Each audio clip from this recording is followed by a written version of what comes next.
नागालैंड में ओटिंग किमोन इलाके में गोलीकांड के बाद अब सियासी बवाल मचा है। एक जवान समेत 14 लोगों की मौत हो चुकी है। सरकार ने मृतकों के परिजनों के लिए 5-5 लाख के मुआवजे का ऐलान किया। मुख्यमंत्री नेफ्यूरियो आज प्रभावित इलाकों का उन्होंने दौरा किया। फायरिंग में मारे गए लोगों को श्रद्धांजलि दी। वहीं संसद में विपक्ष ने नागालैंड फायरिंग का मुद्दा उठाया और इस पर गृहमंत्री अमित शाह से विस्तृत जानकारी की मांग की है। इधर नागालैंड में हुई घटना को लेकर भारतीय सेना एक्शन में है। सेना ने नागालैंड की घटना का संज्ञान लिया है। भारतीय सेना ने कोर्ट ऑफ इंक्वायरी गठित कर दी है। अब इस केस की जांच मेजर जनरल रैंक के अधिकारी करेंगे। वहीं टीएमसी का एक प्रतिनिधिमंडल पीड़ितों से मिलने नागालैंड जा रहा है। नागालैंड फायरिंग मामले पर थोड़ी देर में गृहमंत्री का बयान लोकसभा में होगा।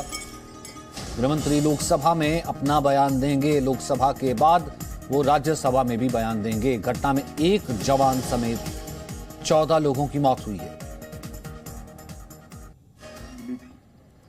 इसके आधार पर सेना के 21 पैरा कमांडो के एक दस्ते ने दिनांक 4/12/2021 की शाम को संदिग्ध क्षेत्र में एम्बुश लगाया था।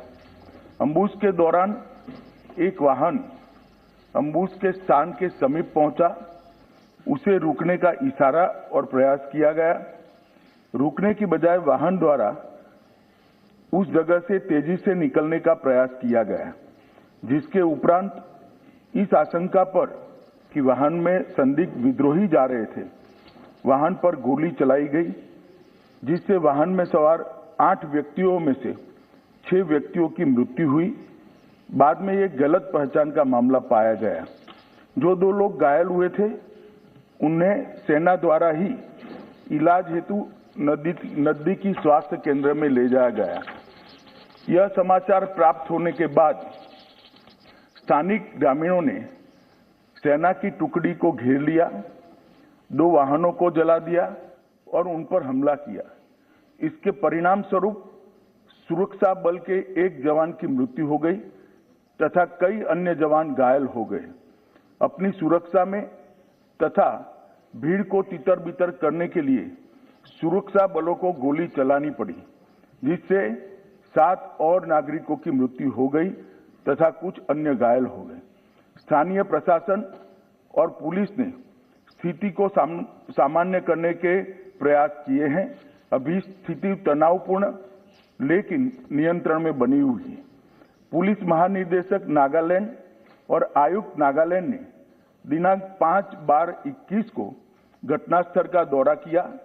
ताजिद पुलिस थाने में घटना के बारे में प्राथमिकी दर्ज की गई है और मामले की गंभीरता को ध्यान में रखते हुए इस मामले को राज्य अपराध पुलिस स्टेशन को जांच के लिए सौंप दिया गया है।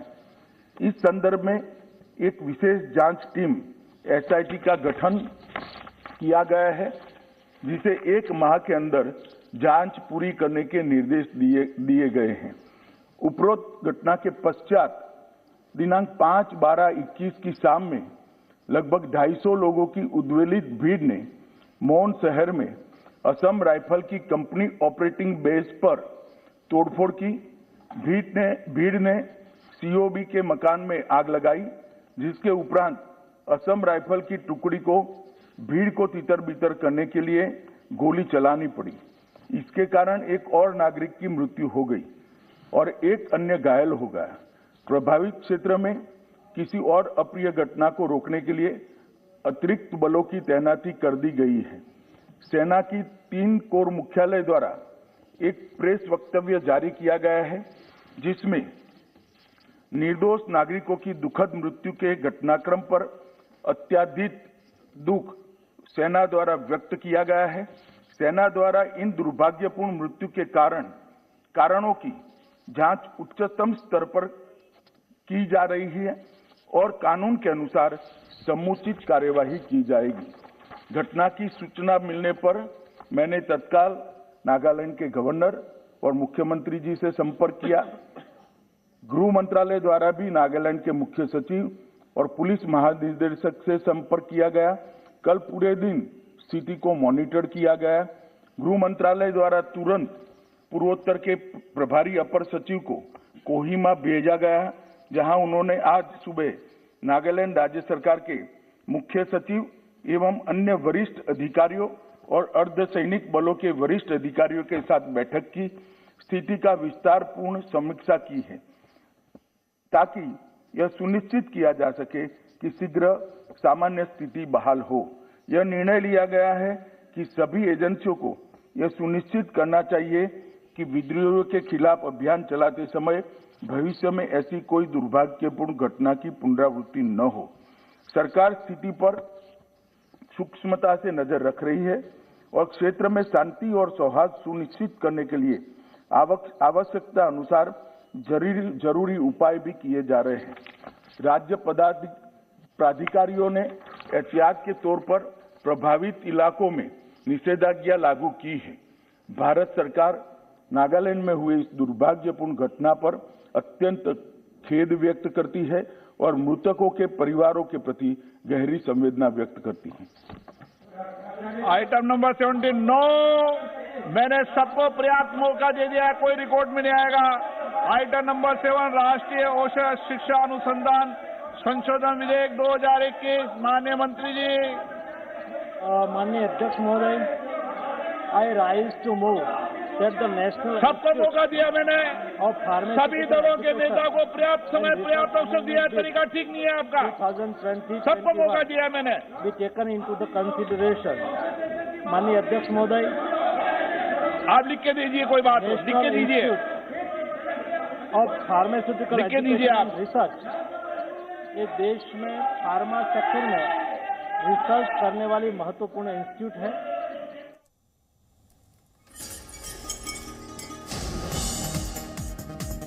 तो घटना में एक जवान समेत 14 लोगों की मौत हुई थी। विस्तृत ब्यौरा है गृह मंत्री ने दिया कि किस तरीके से ये मिस्टेकन आइडेंटिटी, गलत पहचान का मामला है, क्योंकि विद्रोहियों के उग्रवादियों की वहां पर तलाश की जा रही थी, एम्बुश लगाया गया था। तभी वहां से एक वाहन गुजरता है जिसे रोकने की कोशिश की जाती है, लेकिन वो नहीं रुकता है, तो संदिग्ध तरीके से उस वाहन पर जब फायरिंग की गई और उसके बाद पूरी घटना हुई है। रवि त्रिपाठी, लेकिन ये तो पूरा घटना का ब्यौरा जो है, जब तक पूरे तरीके से शायद सामने नहीं आया था, वो गृह मंत्री ने दिया, लेकिन जिस तरीके के बयान इससे पहले सामने आ रहे थे, एफस्पा हटाया जाए या फिर और तमाम चीजें, इसे पॉलिटिसाइज करने की कोशिश पहले से हो चुकी है। जी बिल्कुल बिल्कुल। आपको तमाम विपक्षी दलों ने, जिसने लोकसभा में अपना अपना पक्ष रखा, चाहे अधीर रंजन चौधरी हो, चाहे तमाम और दलों ने, सबने यही मांग किया कि नॉर्थ ईस्ट में जो अफवाह लगा हुआ है कुछ राज्यों में, इनको हटाया जाए। और खासतौर पे जो मेघालय के सीएम है, उन्होंने सुबह सुबह मांग की थी।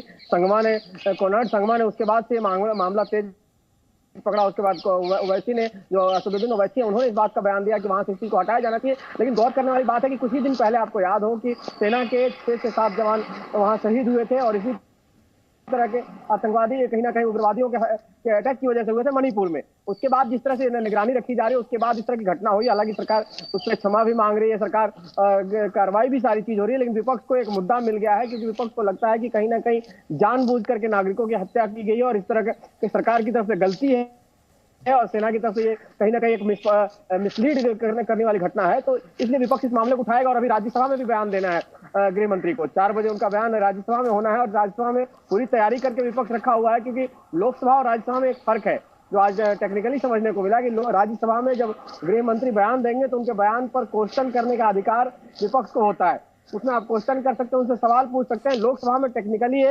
अधिकार नहीं है। तो पूरा विपक्ष तैयारी करके बैठा है कि जैसे विपक्ष 4 बजे अमित शाह वहां बयान देंगे तो उनसे और भी सवाल किए जाएंगे और भी बातें उनसे। ठीक है रवि, एक सेकंड में आपको रोकूंगा। गृह मंत्री का क्या कहना था एक बार फिर से हम सुन लेते हैं, क्योंकि आपने कहा कि राज्यसभा में भी यह बयान बहुत इंपॉर्टेंट रहने वाला है। पहले सुनते क्या कहा।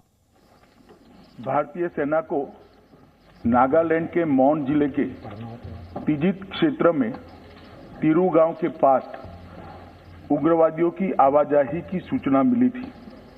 इसके आधार पर सेना के 21 पैरा कमांडो के एक दस्ते ने दिनांक 4/12/2021 की शाम को संदिग्ध क्षेत्र में एम्बुश लगाया था। एम्बुश के दौरान एक वाहन एम्बुश के स्थान के समीप पहुंचा। उसे रुकने का इशारा और प्रयास किया गया।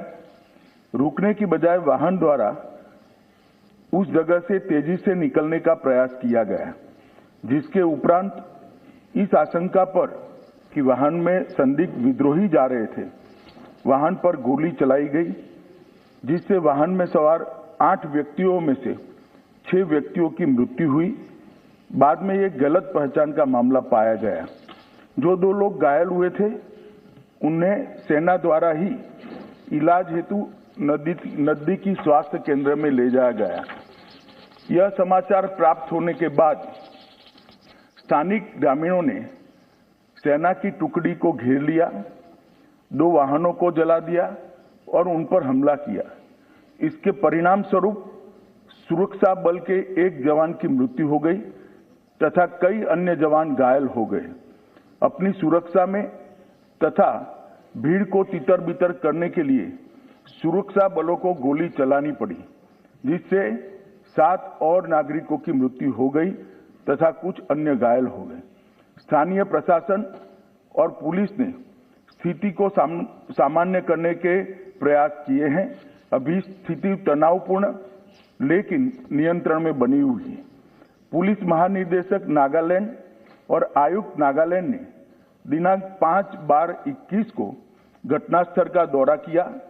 ताजित पुलिस थाने में घटना के बारे में प्राथमिकी दर्ज की गई है और मामले की गंभीरता को ध्यान में रखते हुए इस मामले को राज्य अपराध पुलिस स्टेशन को जांच के लिए सौंप दिया गया है।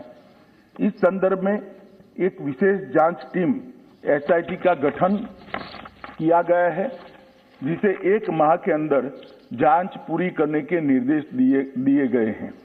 उपरोक्त घटना के पश्चात दिनांक 5/12/21 की शाम में लगभग 250 लोगों की उद्वेलित भीड़ ने मौन शहर में असम राइफल की कंपनी ऑपरेटिंग बेस पर तोड़फोड़ की।